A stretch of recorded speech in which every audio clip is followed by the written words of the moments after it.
unahan ko na kayo. Nandito ako ngayon sa South Cotabato sa may Lake Cebu.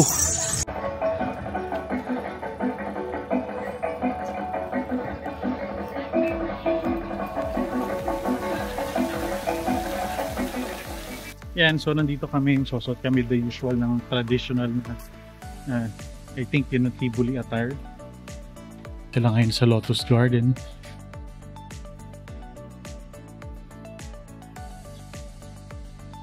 At namimili na sila ng damit. So ito yung registration sa Lotus Garden.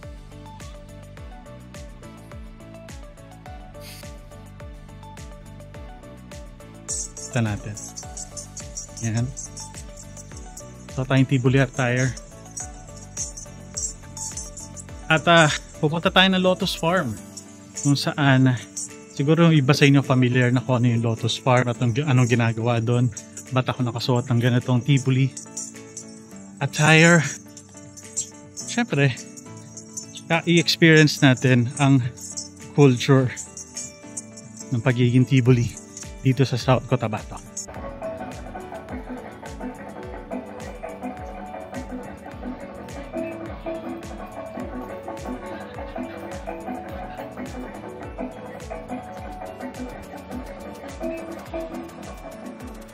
When we say good morning po sa amin, everybody say, Ayula folks.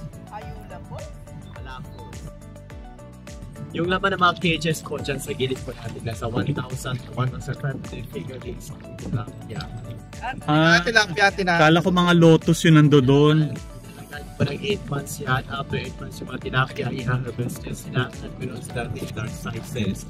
Sa isang pwede pa tayong dalawa o tatlong peraso sila. Agad sa kalalaki. Yan, pero yung iba isda. Ito lang po sa taas na building po, yun po yung tawag namin doon ay Tourism Lodge po, yung karoon na rin. Tourism Lodge yun po ay 200 pesos per head na po yung pinakamura mo overnight stay. Talaga? 200 pesos per head, pero pag walang head or ulo, walang babayaran po kasi Kaluluwa lang. meron pong ulo at walang po 50%. Ano ko yung pag ulo sa baba? Dalawa ang ulo sa 100% discount. May nagkasundo pa yung dalawa. Nagkasundo pa.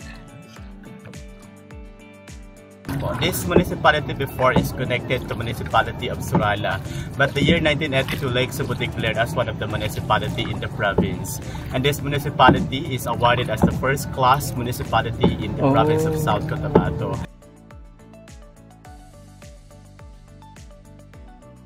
Kailan dagang head po, huwag natin i-paralyze ang ating staff. Hindi ko alam kung magsiseryoso ako sa picture.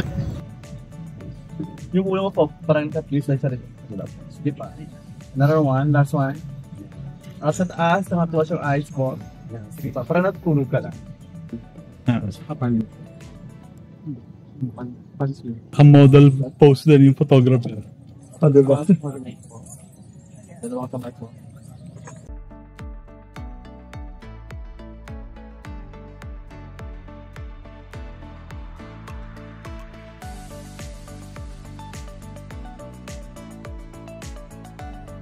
Lake Cebu is 81,000 yung aming population po dito. That is according to the census 2020. But among us, 60 to 65%, mostly we residents here we are pure-blooded Tabali tribe po. Your tour guide this morning, I am pure-blooded Tabali tribe by heart and by blood po. Hindi high blood sir, ha? Blood po. Kaya nga Pili ko kundi ka nakikinig yung mga joke biglaan.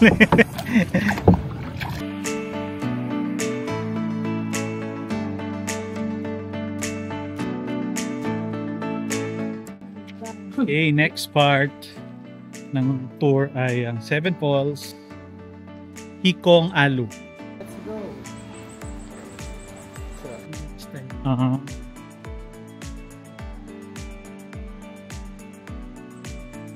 Yan o. Oh wow, nakikita ko na from here yung falls. Unti-unti natin puntahan. So mamaya ako napakita yung falls habang bumababa dito sa daanan na to. Pero so far, itong falls ito sa may, itong sa may zipline, sa may 7 waterfalls.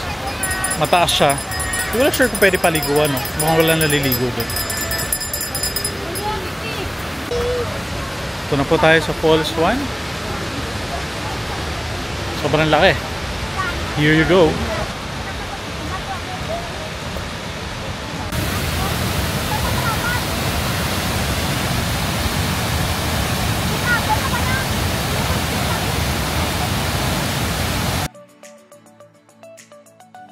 Yun ang ngayon yung zipline? Oo, yun na. Kaya mo yan kasi nakadamit naman. Sama mo. Tawag doon, may sapin sa dibdib. Oo. Hindi yung nakadapa. Para ka Superman. Natry mo na yung sa bukid nun. Sama mo. Sabi ko, may reaction. Yaw, wala ko na. Tayo 7 falls to try yung highest zip line sa Southeast Asia.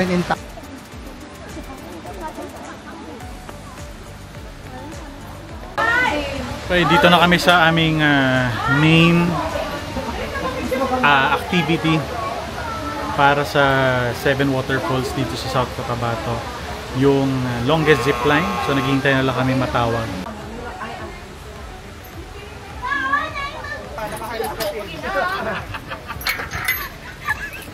Nakikita mo na ba yung kaba ko? Wala pa!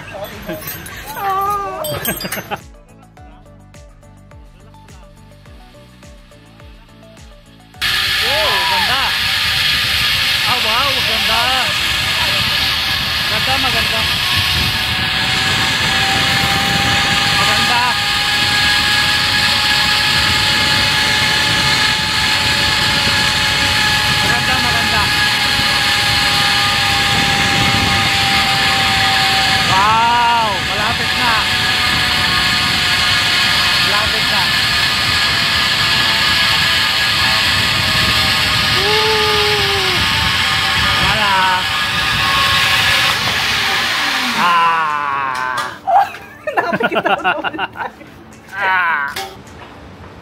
Steve naman. Ito na siya. Natatakot. Tawa, oh. Ayun, oh.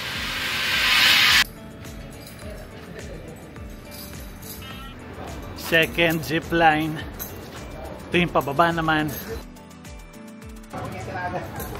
Oh, magdadasal na ulit tayo. Pababa na ulit. And ready to release, 155. Okay. Good sir, ma'am. Thank you. Ito yung view namin. Wow, daming waterfall. Wow. Nice. Okay, lapit na.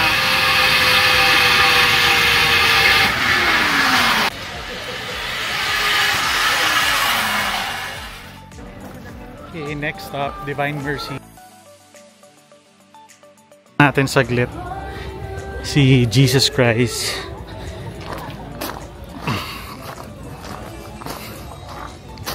Ito yung itsura niya.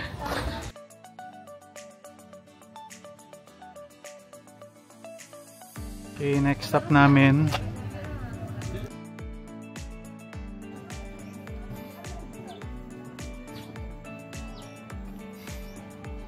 Ang Dreamweaver Seal ay tahimik, maaliwalas at nature-inspired staycation.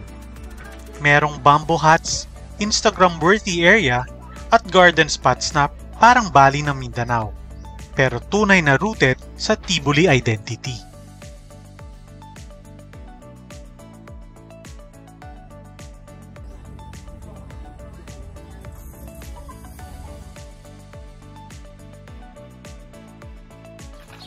Okay, next stop.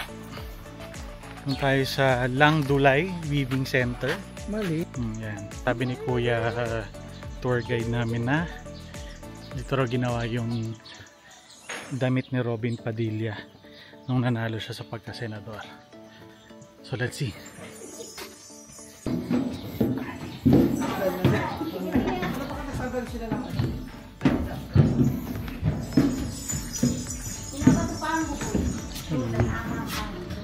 Uy.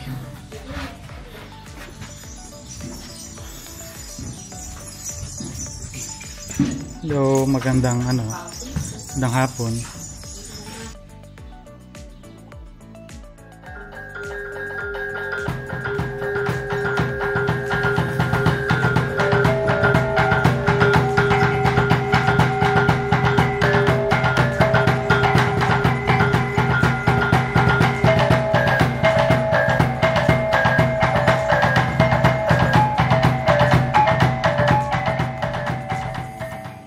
Itong mga bata, tinuturuan din sila mag-wisdom. Step by step lang tayo.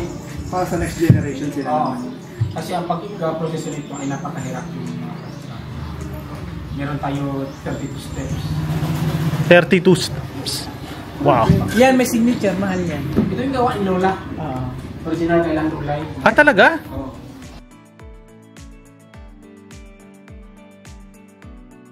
Hindi. Yung ano din. Sinabi. Uy, grabe oh. Ganda. Ganda. Ang tinalak na ito, sir, since 1998. So, nasa 34 years na siya. Hindi pa rin siya kumukupas. 24 years na. 24. Kilala na ba si Boss Toyo?